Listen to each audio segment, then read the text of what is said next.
कन्नड सोयगाव मतदारसंघाची झालेली विधानसभेची निवडणूक, याच्यामध्ये झालेलं मतदान, महाराष्ट्रभरातून जे प्रश्न उपस्थित केले जात आहेत ईव्हीएमच्या संदर्भामध्ये, तसेच प्रश्न इथेही आहेत. आणि या संदर्भामध्ये मी आज निवडणूक निर्णय अधिकारी यांच्याकडे काही कागदपत्र मागण्यासाठी आलेलो आहे. आणि ती कागदपत्र ज्याच्यामध्ये फॉर्म 20 आणि फॉर्म 21 ही आता उपलब्ध झालेली आहेत. येणाऱ्या काळामध्ये महाराष्ट्रभर या ईव्हीएमच्या संदर्भामध्ये विषय पुढे येणार, तसे कन्नडमध्ये पण येणार.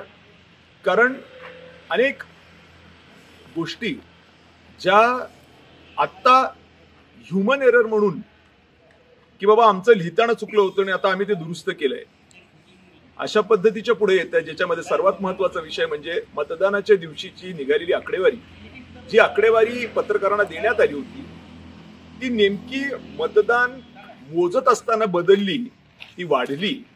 आणि मग काय झालं म्हणे तर स्पष्टपणे सांगण्यात आलं की अरे बाबा ते सुरुवातीला आम्ही चुकलो होतो आणि आम्ही आता नंतर ते दुरुस्त केलं.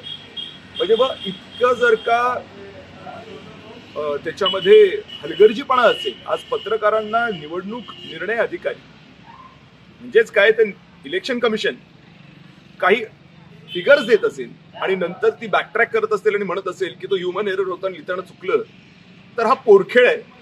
असं होत नसतं. जबाबदारीचं काम असतं आणि ही जबाबदारी आहे. सातत्याने ते दडवतायत. काही मतदान केंद्रांच्या संदर्भामध्ये सुद्धा असं घडलंय आणि आता ते म्हणतायत की आम्ही लिहिताना चुकलो होतो, आता आम्ही ते दुरुस्त केलंय. तर मग असं काय काय दुरुस्त केलंय आणि ते तुम्ही चुकू शकता का, हा एक महत्वाचा प्रश्न आहे. अशा पद्धतीचे अनेक प्रश्न आता येणाऱ्या दिवसामध्ये आपल्याला बघायला मिळतील. आणि म्हणून महाराष्ट्रभरातून जे एक आरोप चाललेत की ही निवडणूक ही पूर्णपणाने ईव्हीएम घोटाळ्यांनी युक्त असलेली निवडणूक आहे.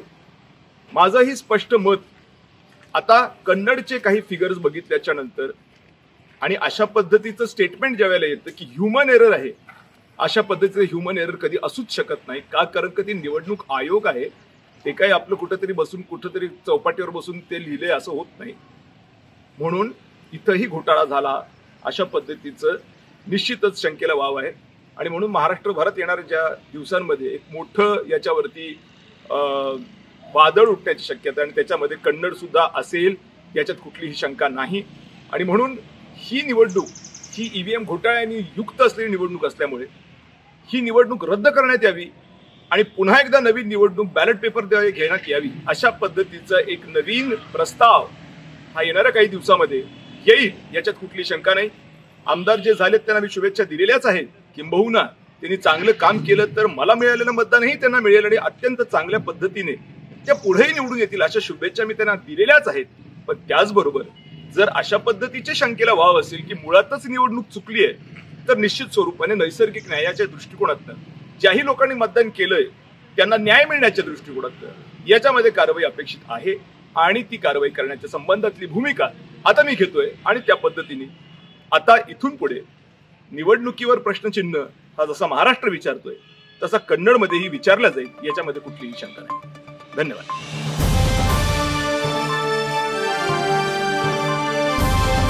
समाजकारण, प्रशासन आणि राजकारणातल्या अचूक विश्लेषणासाठी बखर लाईव्हच्या सोशल मीडिया प्लॅटफॉर्म्सना लाईक, फॉलो आणि सबस्क्राईब करा.